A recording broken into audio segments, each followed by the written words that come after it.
My name is Carol, and I'm 47 years old.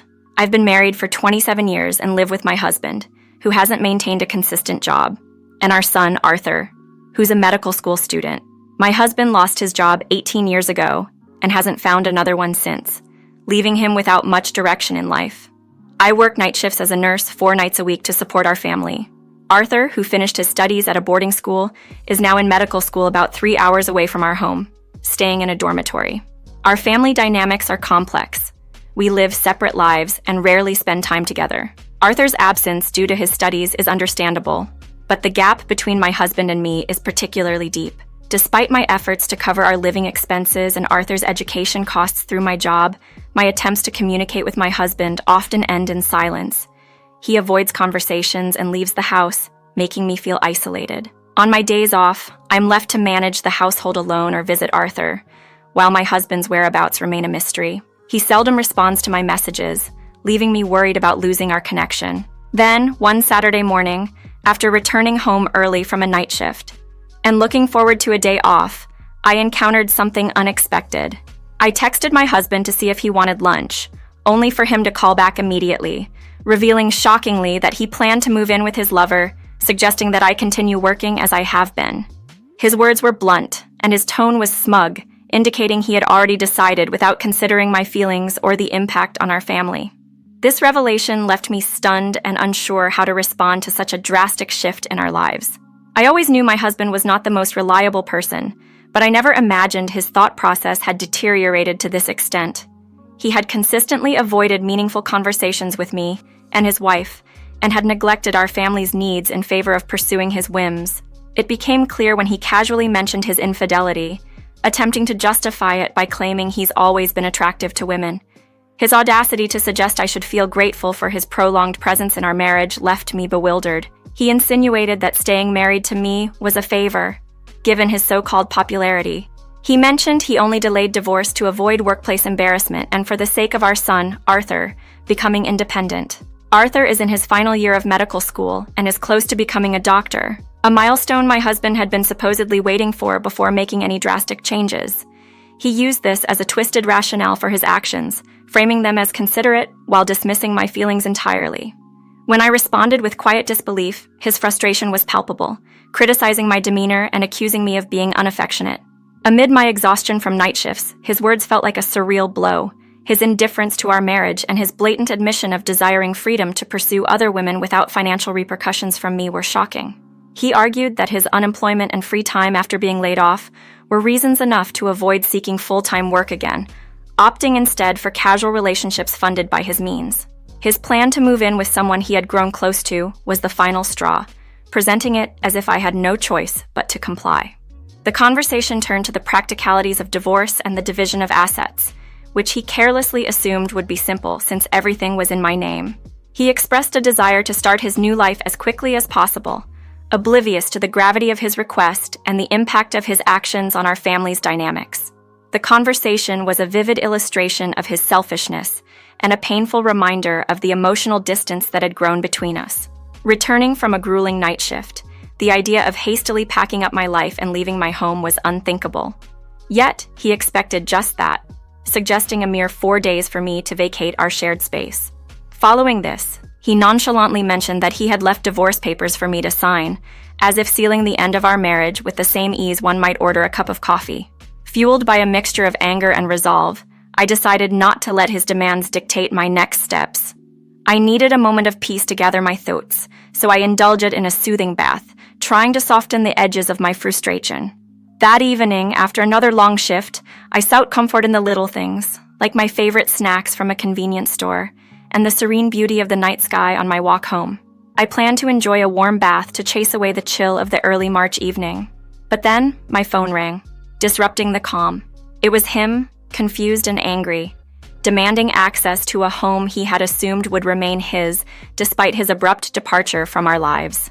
4 days had passed since that pivotal conversation, and as I listened to his accusations over the phone, I couldn't help but find a bitter satisfaction in his predicament. I had indeed moved out, filed the divorce papers, and vanished from his life, leaving no obligations unmet on my end. His outrage over being locked out was met with a simple explanation from me. I had no reason to facilitate his new life with someone else, especially not in a home that was mine, rented under my name after he had been laid off. He was outside, trying to enter, causing a scene late into the night, oblivious to the fact that the house, the lease, everything was in my name. The realization dawned on him slowly as he grasped the extent of his oversight. He had forgotten who had been managing the finances, who had been the backbone of our household stability.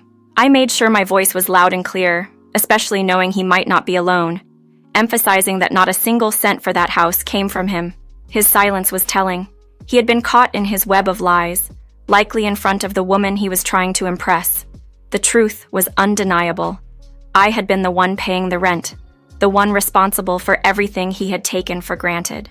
At that moment, I reclaimed my independence, leaving him to confront the reality of his actions and the consequences that followed. Since I was the one covering the rent, it seemed only logical for me to end the lease when I decided to leave. This meant the house no longer belonged to us, effectively rendering his keys useless. When he realized this, his disbelief was palpable, quickly turning to panic as he inquired about his belongings. With deliberate intention, I had moved his things to his parents' house, knowing full well his reluctance to face them due to their constant pressure on him to secure employment.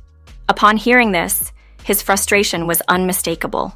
To add to his dismay, I informed him that I had also shared news of our impending divorce with his parents, explaining that his financial inability necessitated the relocation of his possessions to their home.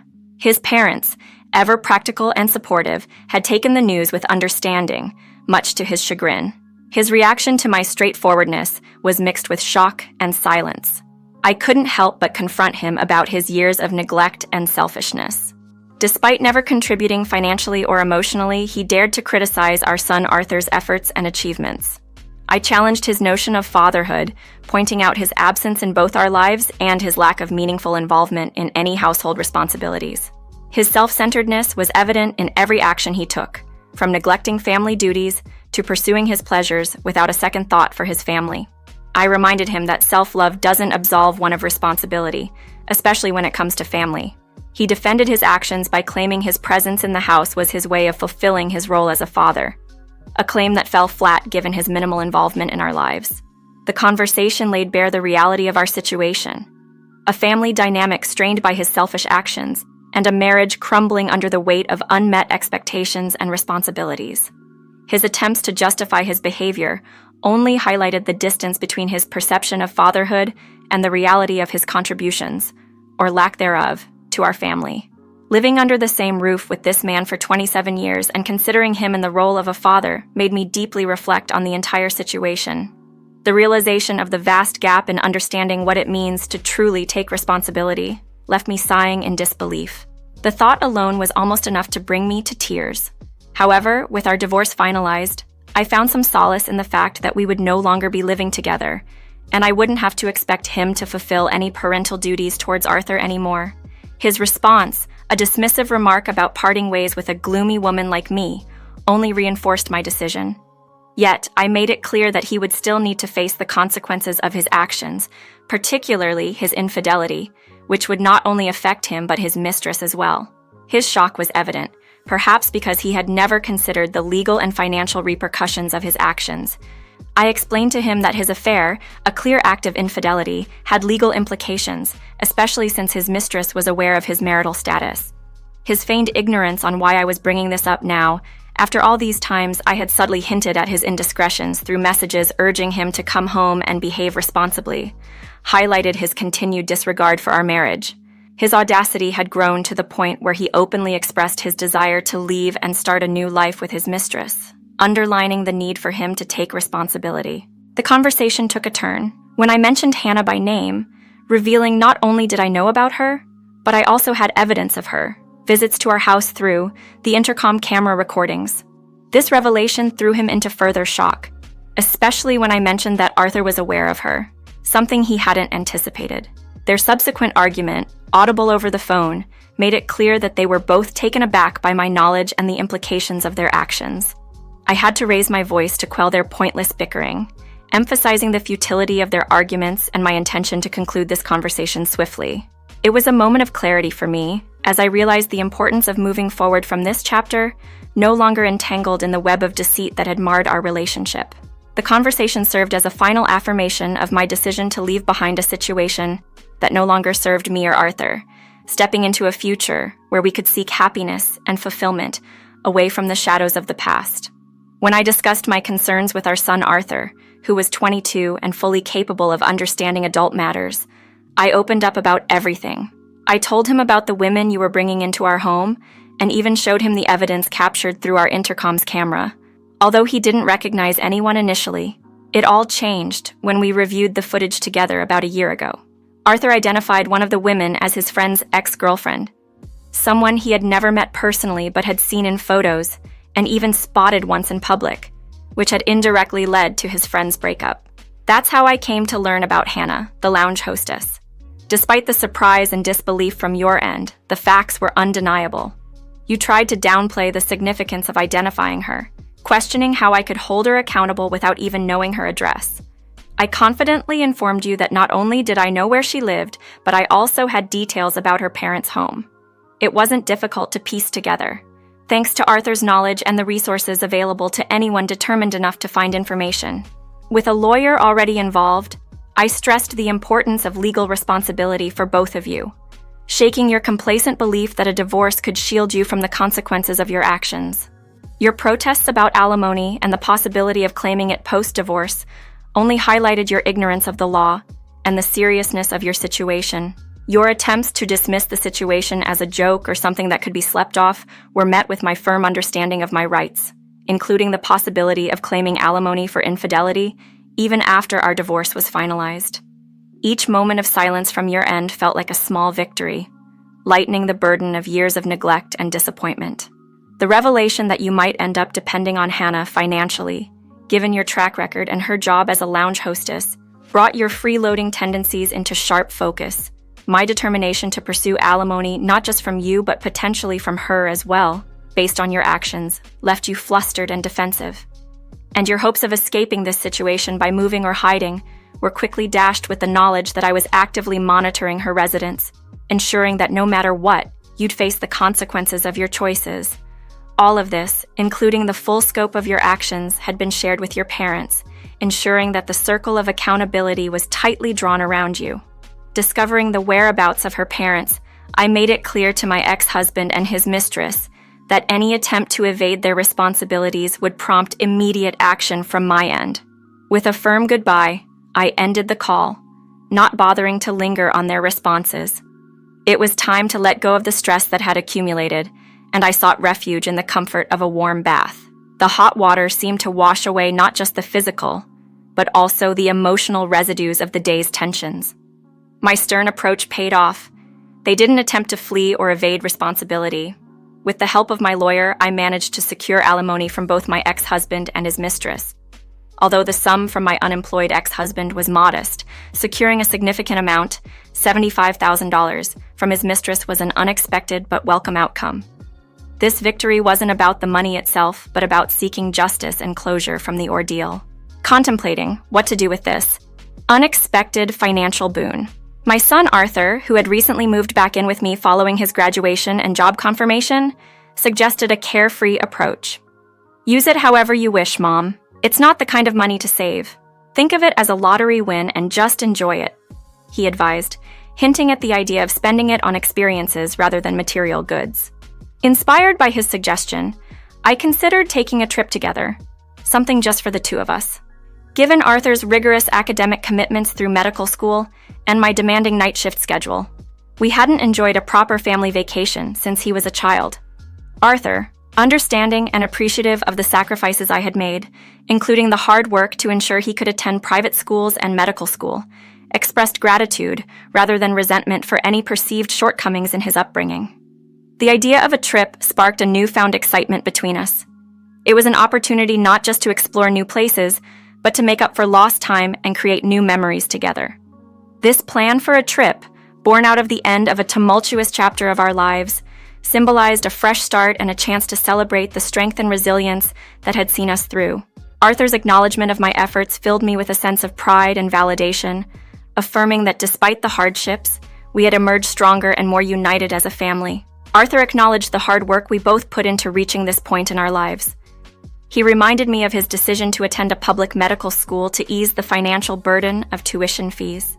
Still, I had supported him with housing and living expenses, contributing to his journey towards becoming a doctor. His words of thanks touched me deeply, stirring a mix of joy and tears. "Hey, smile if you're happy," he said, his words causing my emotions to swell even further, but I managed to smile genuinely, overwhelmed by his appreciation.